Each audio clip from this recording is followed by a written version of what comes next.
bertekad cemerlang dan salam perpaduan saya ucapkan kepada Yang Berusaha Dr. Zaitun binti Haji Muhammad, Pengarah Pusat Pengurusan Orang Kurang Upaya PPOKU, Universiti Malaysia Sabah.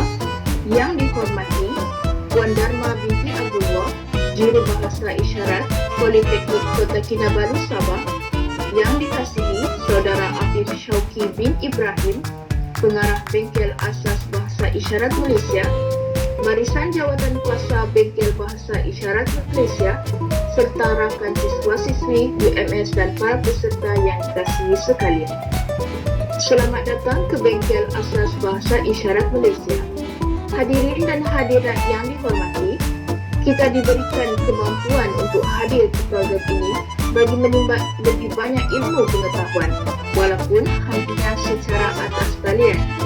Saya, Nuridi Rania, merupakan juru acara majlis dan moderator anda pada pagi ini. Jelas ni, harap maaf. Saya akan menggunakan bahasa isyarat sepanjang workshop ini sebab ada pelajar saya yang peka akan masuk kita dalam bengkel inilah. Jadi saya akan jelaskan macam mana perjalanan untuk workshop kita. Kata saya bagi ceramah tu tidaklah sebab kita kan mau belajar bahasa isyarat kan. Jadi kita kena praktis guna untuk kita belajar bahasa isyarat. Okey. Sebelum itu saya ingin memperkenalkan dulu bahasa isyarat itu apa. Bahasa isyarat Malaysia yang kita gunakan di Malaysia, sudah termaktub dalam Akta OKU 2008 sebagai bahasa rasmi untuk komuniti pekak di Malaysia. Bahasa isyarat Malaysia itu pekak dia ada bahasa isyarat tersendiri. Contoh kalau di Indonesia ada BIS-Indo, kalau Thailand ada Thailand Sign Language, Filipina kita ada Filipino Sign Language, macam itulah. Jangan fikir maksudnya kalau kita guna bahasa isyarat ni semua negara lain pun sama. Tidak. Untuk bahasa isyarat Malaysia digunakan untuk komuniti pekak di Malaysia. Pekak kita yang boleh dengar ni kita hearing, bukan normal ya. Jangan pula cakap kamu pekak, saya normal. Bukan, kita ni boleh dengar, so kita hearing. So isyarat dia jadi ini pekak deaf ya. Jangan bila jumpa kamu pekak, saya normal. Bukan. So kita kena biasakan bagi kita boleh dengar mereka adalah pekak, sebab dia tidak boleh dengar. Dia ada kategori kurang pendengaran dengan pekak. Kurang pendengaran ni maksudnya dia ada sisa pendengaran. Maksudnya dia boleh mendengar, ada sisa pendengaran menggunakan alat bantuan pendengaran lah. Dan ada yang satu kategori lagi dia memang profound deaf. Dia memang dia guna alat pendengaran pun tidak membantu untuk mendengar.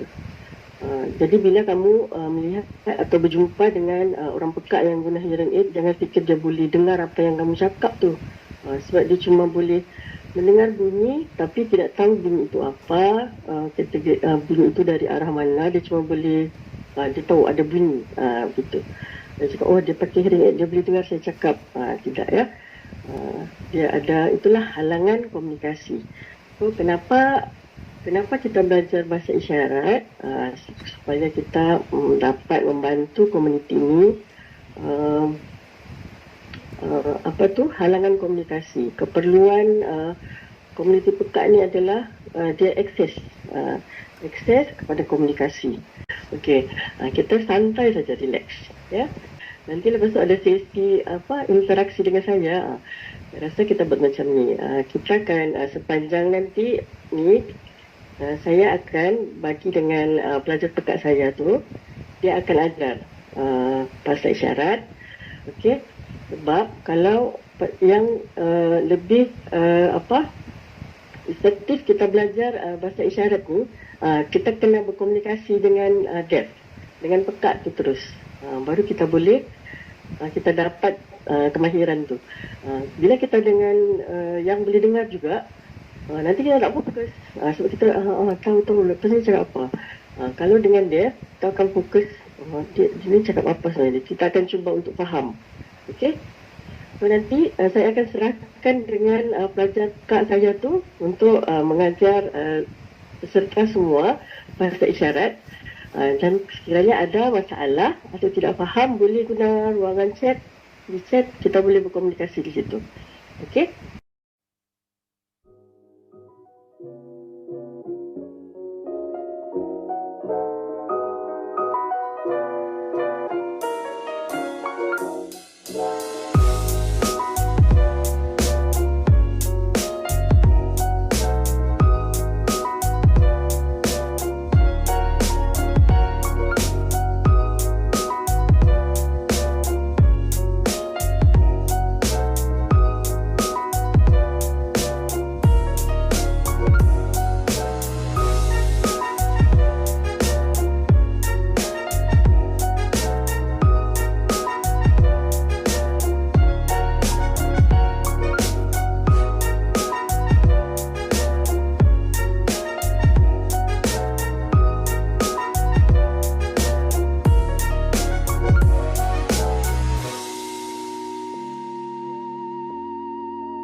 memang mengikut struktur tata bahasa bahasa Melayu lah. Dan BIM tu ada struktur tata bahasa yang tersendiri. Huruf A sampai Z yang kita belajar tu selalu kita gunakan bila berkomunikasi dengan orang yang belajar asas lah. Macam kita yang mendengar ni tidak ada asas bahasa isyarat. Jadi kita akan gunakan A sampai Z tu, kita akan eja, tapi tidak tahu isyarat perkataan tu kan. Jadi itulah gunanya sampai Z tu. Kasih dan arah itu kena lanjutan. Kalau asas takat ini sajalah. Okey, yang lebih mendalam, okey, next level lagi. Okey. Kalau kita memang ada bahasa isyarat untuk topik-topik lokasi dan arah. Biasanya penggunaan ASL tu biasa difahami oleh komuniti pekat di Malaysia.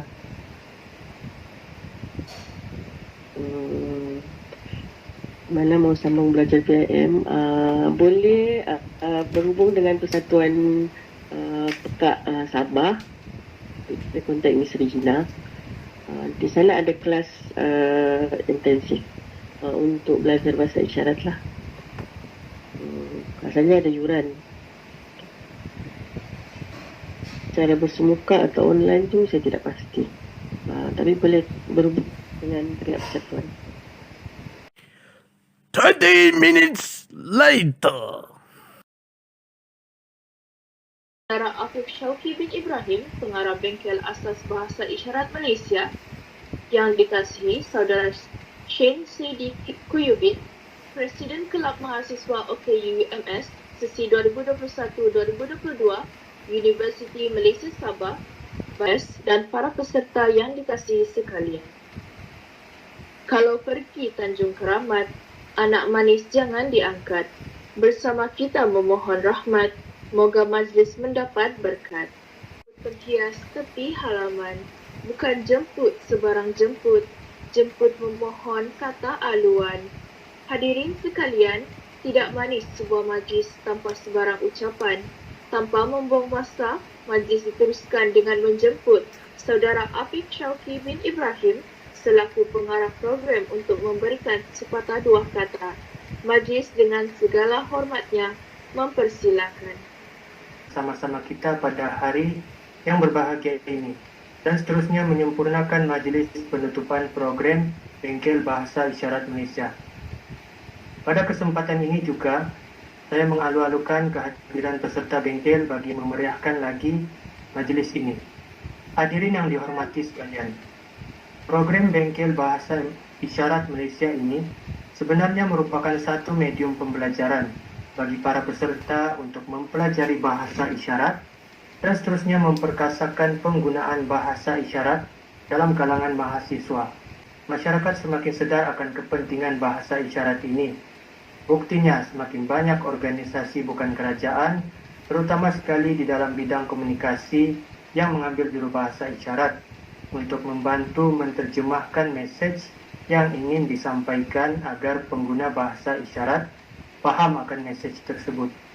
Selain itu juga, dengan mempelajari bahasa isyarat, kita akan dapat menghargai dan memahami golongan OKU yang menggunakan bahasa isyarat ini. Saya sebagai seorang mahasiswa mempelajari bahasa ini. Menjemput Dr. Zaitun binti Haji Muhammad, Pengarah Pusat Pengurusan Orang Kurang Upaya PPOKU, Universiti Malaysia Sabah, untuk menyampaikan ucapan beliau sekaligus menyempurnakan perasmian penutupan program Bengkel Asas Bahasa Isyarat Malaysia. Majlis dengan segala takzimnya mempersilahkan. Yang berbahagia Profesor Madya, Dr. Rahman Nordin, Timbalan Naib Chancellor Hal Ehwal Pelajar dan Alumni yang tidak dapat bersama pada majlis ini kerana ada tugasan lain yang lebih memerlukan beliau lah. Walau bagaimanapun, beliau mewakilkan saya dan saya akan sampaikan teks ucapan yang telah disediakan ya. Okey, yang berusaha Puan Dharma binti Abdullah, Jurubahasa Isyarat Politeknik Kota Kinabalu bersama dengan adik Jasni, OKU pendengaran dari Politeknik yang menjadi instruktor bersama pada pagi ini yang cantik dan sweet ya. Yang dikasihi Saudara Sean Saidi Koyubin, Presiden Kelab Mahasiswa OKU UMS, Saudara Afif Syauqi bin Ibrahim, Presiden Kelab Badis Mahasiswa OKU UMS, dan Barisan Jawatan Kuasa Bengkel Asas Bahasa Isyarat kali ini. Tidak lupa juga kepada semua mahasiswa sekalian yang menjadi peserta Bengkel Bahasa Isyarat Malaysia. Syabas dan tahniah saya ucapkan kerana telah meluangkan masa untuk menyertai bengkel pada hari ini ya. Bahasa Isyarat Malaysia ini amat sinonim dengan OKU pendengaran. Ia bersifat universal dan saya fikir ilmu ini merupakan bukan sekadar teori, sebaliknya adalah kemahiran yang boleh diguna pakai setiap masa apabila ingin berhubung dan berinteraksi dengan masyarakat ataupun individu yang mempunyai masalah pendengaran ya. Bengkel-bengkel sebegini wajar disertai oleh para pelajar universiti sebagai nilai tambah kepada kemahiran insaniah dalam meningkatkan value sebagai seorang graduan ya. Tuan-tuan dan puan-puan serta mahasiswa yang dikasihi sekalian, seperti yang telah kita ketahui, tujuan utama penganjuran program ini adalah untuk membantu memudahkan interaksi dan komunikasi. Seterusnya untuk pembelajaran bersama para pelajar OKU pendengaran. Ucapkan setinggi-tinggi terima kasih kepada Puan Dharma dan juga adik Jasmine atas kesudian untuk meluangkan masa menerima jemputan sebagai guru bahasa isyarat dalam bengkel ini. Tidak lupa juga kepada semua AJK yang terlibat yang telah bertungkus lumus dalam menjayakan program ini ya. Program ini juga sememangnya tidak akan lengkap dengan tiadanya penyertaan daripada mahasiswa sekalian. Sepatutnya kita minta dalam 10 orang saja daripada fakulti, tapi pihak fakulti menghantar lebih daripada 10 orang. Jadi kami ucapkan terima kasih kepada adik-adik sekalian yang sukarela menjadi peserta dalam bengkel pada pagi ini ya. Tepuklah tangan sebagai menghargai diri sendiri bahawa kita rela untuk mempelajari ilmu pengetahuan ya.